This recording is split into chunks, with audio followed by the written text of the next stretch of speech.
जय जगन्नाथ। मु सुचित्रा मो चैनल सुचिस किचन बहुत बहुत स्वागत करुच्ची।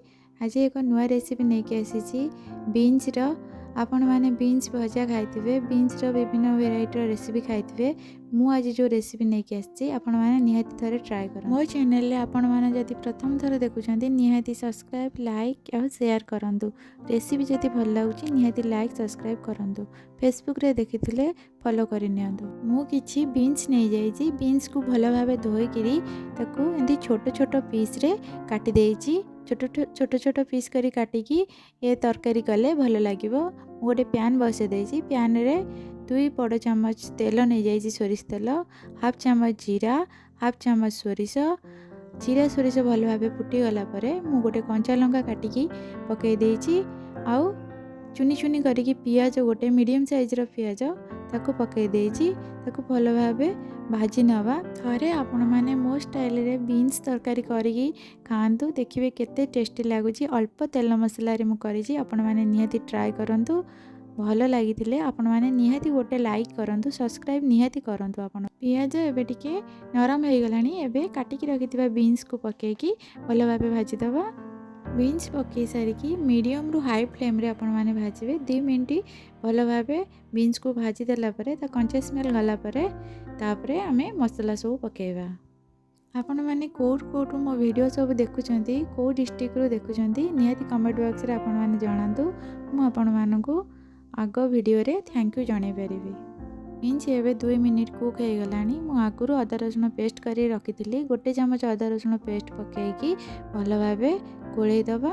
अदा रसुण जेमती कंचा स्मेल जीवो गोटे 2 मिनिट पूरा हाई आंच रे ताको भल भाव कुक कर नबा। अदा रसुणर जदि कंचा स्मेल जीवनी तरकारी एते भल लागिवनी, सेतिपई कि कुक करबा निहाती आवश्यक।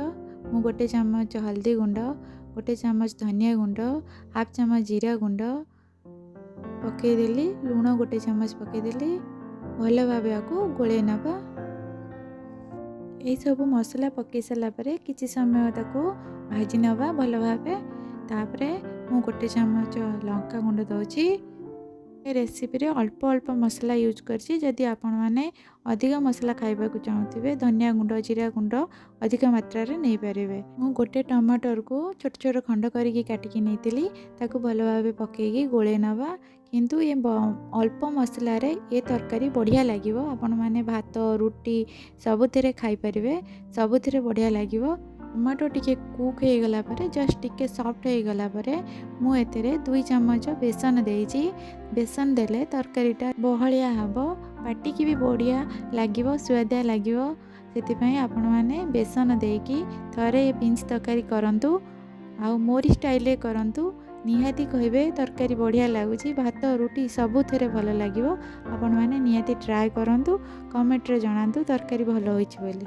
जेहेतु बेसन पड़ी बेसनर कंचा स्मेल जीवा पर्यंत भल भाव बीन्स को भल भाव एमती भाजी नबा। बेसनर कंचा स्मेल जीवा पर्यंत मु गोटे चमच गरम मसला दउछि। गोटे चमच गरम मसला देकी भल भाव गोळेई दबा। तापरे मु एठी गोटे कप रो पानी दउछि। आपण जो क्वांटिटी नहीं थिबे बीन्स से अनुसार पानी देबे। ये बीन्स तरकारी रे अधिक पानी देले भल लागिबनी। जदि आपण माने अल्प पानी देकी जुकु जुकु होला बळी करिबे बीन्स तरकारी ताहाले भल लागिबो। बेसन पड़ी बेसन रे ये तरकारी गाढ़ा हो मुझे पानी देइछि। आपण माने अल्प पानी देकी बीन्स तरकारी करंतु, निहाती भल लागिबो। गुरु आपण बीन्स तरकारी खाई नथिबे ए टाइप रो निहाती ट्राई करंतु। बीन्स रे पानी देला परे एमती फुटिला परे आपण माने घोरेई देबे 10 रु 15 मिनिट मीडियम आंच रे आको फुटिया को देबे। देखंतु मु कवर काढुची। देखंतु एबे बीन्स रा तरकारी रेडी हो गलानी। बीन्स सिझी गलानी। पूरा 10 मिनिट आपण मीडियम फ्लेम रे बसेबे से हेई जिवो भल भाबे कुक हेई जिवो बीन्स।